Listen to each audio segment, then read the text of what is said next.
Hey, what's up, everybody out there? It's King JB, representing MMA affiliates and MMA topics. I'm gonna go over UFC 130. It's coming up on May 28th, 2011, obviously in Las Vegas at the MGM Grand. I'm gonna go over that a little bit. Also, in this video today, I'm gonna talk about K-1, my introduction to K-1, because I've actually never watched a kickboxing event in my life, and to kind of broaden my knowledge when it comes to combat sports, I'm going to start checking it out. I know there's a lot to learn in reference to K-1, so I'm going to give it a shot though.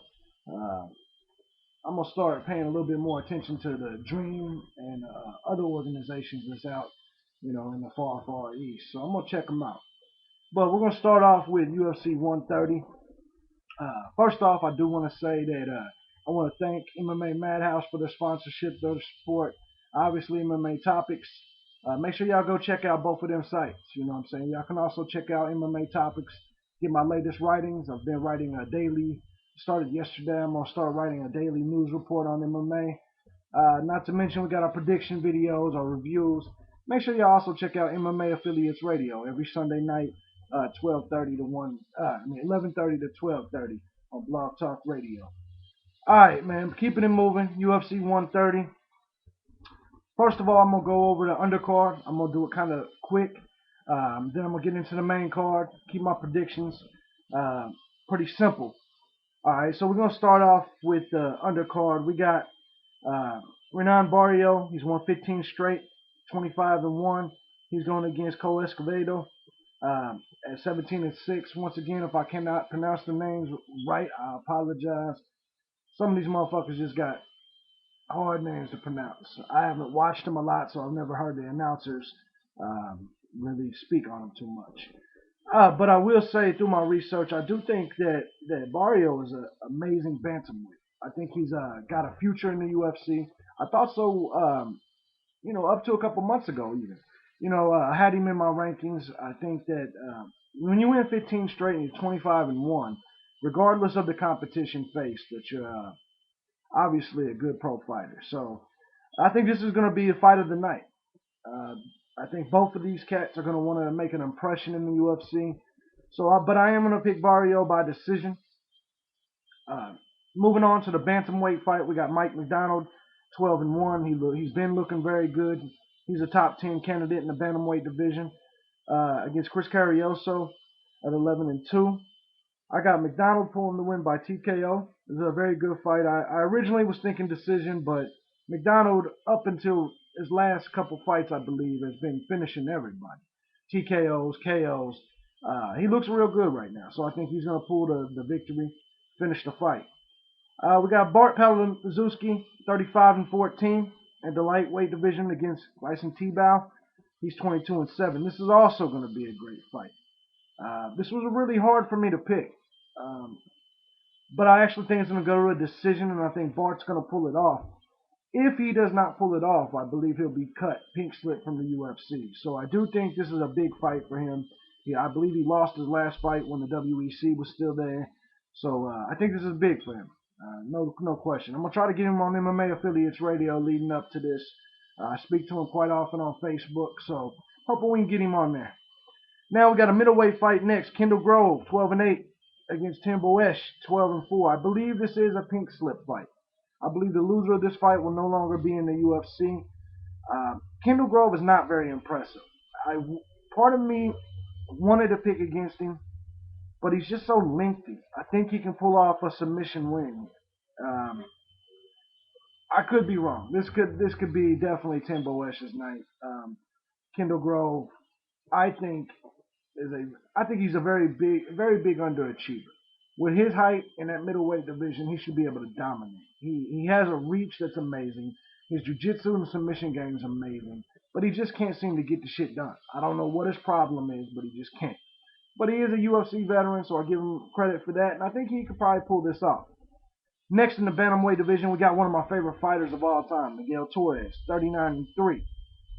Stepping in there with Mighty Mouse, Demetrius Johnson, who looked very good in his last 3 fights. His win streak is 3. He's 8-1. Here's the thing about Miguel Torres. I think he has the ability to prevent the takedowns from Demetrius Johnson.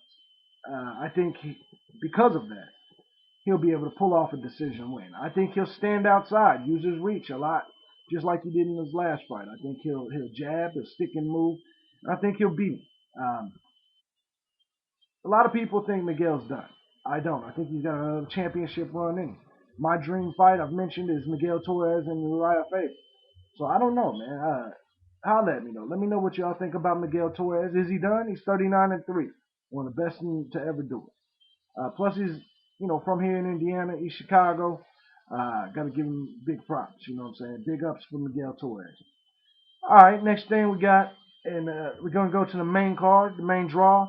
We got the middleweight fight between Brian Stann at 10-3 and Jorge Santiago at 23-8.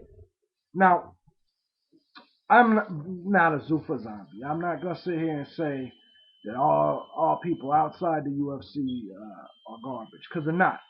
But let's be real about Santiago. He's not been successful in the UFC. His biggest wins are against, Horn and Prangley and Sean Salmon. He hasn't really done as much as everybody gives him credit for. He's been proving that he could be stopped. 5 times he's been dropped and beat. I just don't think his little 2-fight win streak, I don't think that he is what everybody's making him out to be. He's solid, but I think he's going to have problems in the UFC. Brian Stann, however, 10-3, I also don't think he's what everybody's making him out to be. He got the big win against Sleeving. Other than that, we got the wins against Cantwell. I don't think he's that good. I don't think Brian Stann is as good as everybody thinks he is. He beat Chris Lee. All right. I don't know if I said he got lucky, but I don't mean he got lucky. I don't believe anyone gets lucky in MMA. But I do not believe he's a serious contender. I just don't. Yeah, he's got some size at middleweight, but I just don't think so. I do think he's going to win this fight. And I think he's going to either knock him out or TKO. I do think he's going to finish the fight. But for the record, I don't think either one of these two men got big futures in the UFC. I just don't see it. Maybe you guys do. Let me know.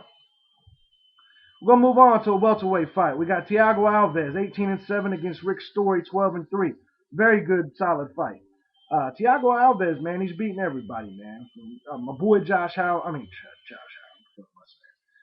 From Howard to obviously we got Koscheck, we got Matt Hughes, we got Parisian, we got Chris Lytle. There's a lot of people that he's took it to. Yes, he's had some problem making weight. Yes, he's had some issues where he hasn't been as successful, obviously, with John Fitch. So he's had some problems. But I think overall, he's still a contender. Rick Story, he's all right. He's on a 5-fight winning streak. He's beat Hendricks. He's beat Hazlitt. He's got a win over Ellenberger. He's also lost a Hathaway. He's never been finished, though. I think today will be the first time. I think Thiago Alves will pull off a TKO win. Rick Story's good. I think he's got a future, but I just think Thiago Alves is on a whole nother level.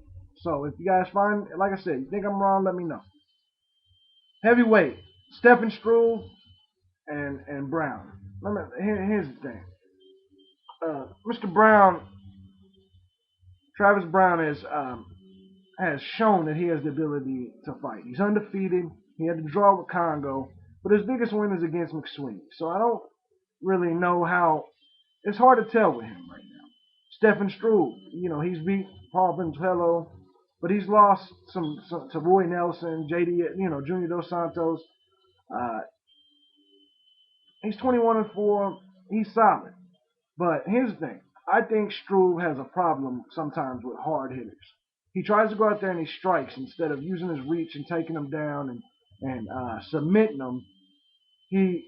I think he tries to stand too much, and I think that's what's going to hurt him with Travis Brown. I think Travis Brown, he's finished 8 fights by knockout or TKO, and I think he's going to do it again here. I think Travis Brown stays undefeated, and it's a huge upset, and it's a huge win for him. So I look forward to that. I think he'll pull it off. Heavyweight fight. Frank Mir, 14-5. Roy Nelson, Big Country, 15-5. I don't know what it is, but I love this fat motherfucker. Roy Nelson is there's just something about that Big Country motherfucker that's likable. And I'm talking about his skills too. Both of these men have split their last 4 fights. Frank Mir has a lot of problems dealing with people that are bigger than him. He has a huge problem with that, and I think the same thing is going to happen here. I think Roy Nelson's going to lay on him, TK on him, without a shadow of a doubt. Frank Mir's got a problem. Rampage and Hammer. This makes me sad because I'm a huge Rampage fan. I think Matt Hamill's going to lay and pray on him for 15 minutes and get the decision win with his takedowns. I think he's going to do what Rashad did. I hate this because I'm a huge I really want to see Rampage knock his ass out. He's 31-8. Hamill's 10-2. Hamill's got a very awkward career right now. He's got some weird wins. He's got some weird losses. But honestly, I think this will be his biggest win of his career. I think he'll lay and pray, and unfortunately, us Rampage fans will have to watch this bullshit. Rampage will probably get pissed off and quit the UFC. That's what I think will happen. I hope not. I'm rooting for a first round knockout. I want to see Rampage just come out and knock this motherfucker out. Hope he hits him so hard he talks right.